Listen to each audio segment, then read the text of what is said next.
एक पॉलिनोमियल का जीरो क्या होता है ये समझते हैं। तो पहले मैं एक पॉलिनोमियल लिख लेता हूं। आसानी के लिए हम बहुत बड़ा बड़ा पॉलिनोमियल से नहीं लेंगे, हम एक क्वाड्रेटिक पॉलिनोमियल लेते हैं। तो let's take p of x is equal to x square minus x minus 2। ठीक है, अब मैं कुछ करने वाला हूं, वो करने के बाद, वो कैलकुलेशन के बाद मैं आपको समझाऊंगा कि जीरो ऑफ ए पॉलिनोमियल क्या होता है।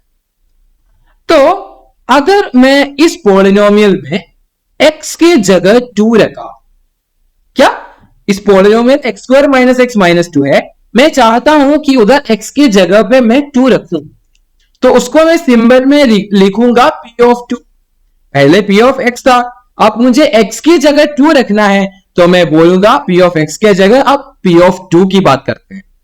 तो p ऑफ 2 का मतलब क्या है, x के जगह पे 2 रखो, तो 2 स्क्वायर माइनस 2 माइनस 2, x की जगह पे मैं कंप्लीटली 2 रख दिया। अब इसको थोड़ा सा सिंप्लीफाई करते हैं, कैलकुलेट करते हैं। 2 स्क्वायर हो गया 4 माइनस 2 माइनस 2। अब मैं अगर 4 माइनस 2 किया तो मुझे मिलेगा 2, फिर एक और माइनस 2 है। अब 2 माइनस 2 क्या है, वो 0 है, तो p ऑफ 2 हो गया 0। अच्छा, ये क्या हुआ है, मैं जब इस पॉलिनोमियल में x की जगह पे 2 रखा तो उसको वैल्यू कैलकुलेट करके मुझे 0 मिला।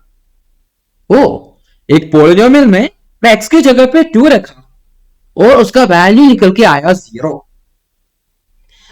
तो इस पॉलिनोमियल में हम x इक्वल टू 2 को बोलते हैं जीरो ऑफ पॉलिनोमियल।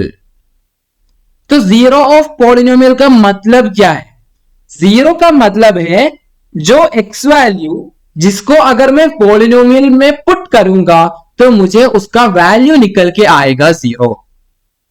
क्या, जो नंबर जिसको मैं अगर इस पॉलिनोमियल में डाल के देखूंगा, x के जगह पे रख के देखूंगा और मुझे वैल्यू 0 मिल रहा है सिंप्लीफाई करने के बाद, तो उस x वैल्यू को हम बोलते हैं जीरो ऑफ द पॉलिनोमियल। तो हमारा जो p ऑफ x पॉलिनोमियल था x square minus x minus 2, उसका एक रूट है 2।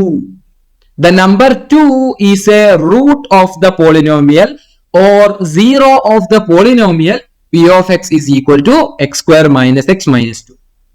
तो एक पॉलिनोमियल के जीरो को हम पॉलिनोमियल के रूट भी बोलते हैं। तो एक टर्म है जीरो, उसी का ही एक सिनोनिम है root, root of a polynomial भी बोला जाता है।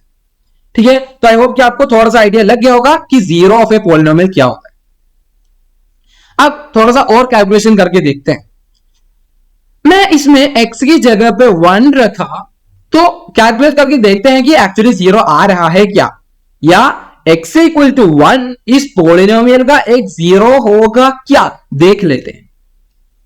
तो मैं x की जगह 1 रखना चाहता हूं, तो आ जाएगा 1 स्क्वायर माइनस 1 माइनस 2, यानी 1 माइनस 1 माइनस 2। 1 माइनस 1 हो गया 0, तो मुझे मिलेगा 0 माइनस 2 यानी माइनस 2। अच्छा, x की जगह पे 1 रखने से उसका वैल्यू फाइनली मुझे 0 तो नहीं मिल रहा है, कुछ और मिल रहा है। तो मैं बोल सकता हूं कि x equal to 1 is not a root of the polynomial, it is not a zero of the polynomial। क्यों, क्योंकि जब मैं x के जगह पे 1 रखा तो मुझे फाइनल आंसर 0 नहीं मिल रहा है, तो मैं बोलूंगा x इक्वल टू 1 इसका 0 नहीं है, या x इक्वल टू 1 इसका रूट नहीं है। ठीक है, तो कुछ और भी रूट्स हो सकता है क्या, हाँ हो सकता है, और रूट्स कैसे निकालते हैं ये सब हम बाद में सीखेंगे, 4th चैप्टर में सीखेंगे। अब मैं जो कर रहा हूं उसको समझते जाइए बस। ठीक है, अब हम देखते हैं p ऑफ माइनस 1। x के जगह पे मैंने माइनस 1 रखा, तो क्या होता है, माइनस 1 का स्क्वायर, फिर अब मैं x स्क्वायर में x की जगह माइनस 1 रखा, अब मैं एक नेगेटिव साइन डाला, वो ये वाला नेगेटिव साइन है। ठीक है, अब मुझे डालना चाहिए x, और x क्या है, x है माइनस 1, तो क्योंकि दो नेगेटिव आसपास आ रहा है मैं एक और ब्रैकेट रख लिया। ठीक है, अब इसके बाद हमारा पॉलिनोमियल में है माइनस 2, तो मैं माइनस 2 भी लिख रखा है। ठीक है, तो माइनस 1 का स्क्वायर माइनस माइनस 1 माइनस 2। अब माइनस 1 का स्क्वायर क्या है, minus 1 into minus 1, minus into minus plus हो जाएगा, और 1 इंटू 1 1 हो जाएगा। अब next minus of -1, minus of -1 मतलब -1 का नेगेटिव। -1 का नेगेटिव क्या होता है? +1 होता है ना, तो ये हो गया 1 + 1 और उधर मेरा इंतजार कर रहा है -2। अब 1 + 1 को मैं सिंप्लीफाई किया तो 2, सो मुझे मिल गया 2 - 2 = 0। अच्छा, तो पहले x = 0, सॉरी x = 2 इस पॉलिनोमियल का एक जीरो था या एक रूट था। अब मैं जब -1 डाला तब भी y वैल्यू या पॉलिनोमियल का वैल्यू मुझे फाइनली 0 मिल रहा है। तो मैं बोल सकता हूं x = -1 is also a root of the polynomial. x = -1 भी इसका एक रूट है। क्लियर है ना? तो 0 मैं समझ रहा हूं, मैं सोच रहा हूं कि आपको समझ में आया होगा कि ये क्या होता है। अब चलते हैं एक और एग्जाम्पल देखते हैं। अब तो हमने एक ही पॉलिनोमियल लिया ना, अब थोड़ा सा डिफरेंट पॉलिनोमियल लेते हैं, x² - 5x + 6। और इधर मैं आपसे कैलकुलेट करवाना चाहता हूं p(2). हम रखेंगे x के जगह पे 2। कैलकुलेट करके देखिए, हमें मिलेगा 2² - 5 × 2 + 6 यानी 4 - 10 + 6। अब 4 - 10 होगा -6, तो -6 + 6 हो गया टोटली 0। तो p(2) मुझे मिला 0। इसका मतलब क्या है?